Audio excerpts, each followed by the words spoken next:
आज मला 2 किलो तिळाच्या लाडूची एक ऑर्डर होती आणि 2 किलो डिंक लाडूची एक ऑर्डर होती. आता ही लाडूंची ऑर्डर पूर्ण करायची होती, त्यामुळे सकाळी जरा लवकरच उठलेले. आता त्याच्यासाठी नाश्त्याला आमच्याकडे इडली, सांबार आणि चटणी होती.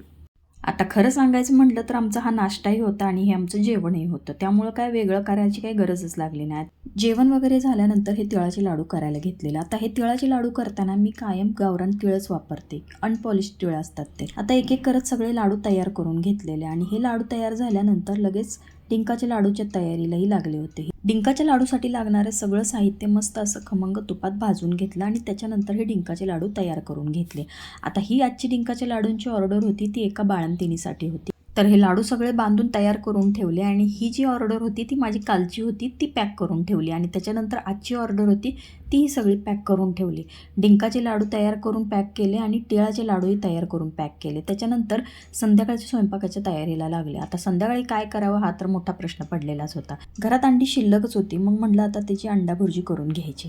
आता ही अंडा भुर्जी एका बाजूला करून घेतली आणि उरलेली अंडी होती ती शिजत घातली आणि मस्त असं अंड्याचं कालवण करून घेतलं. आता त्याच्यानंतर भाकरी करून घेतल्या, तोंडी लावण्यासाठी कांदा चिरून घेतला आणि मस्त असं ताट तयार करून घेतलं.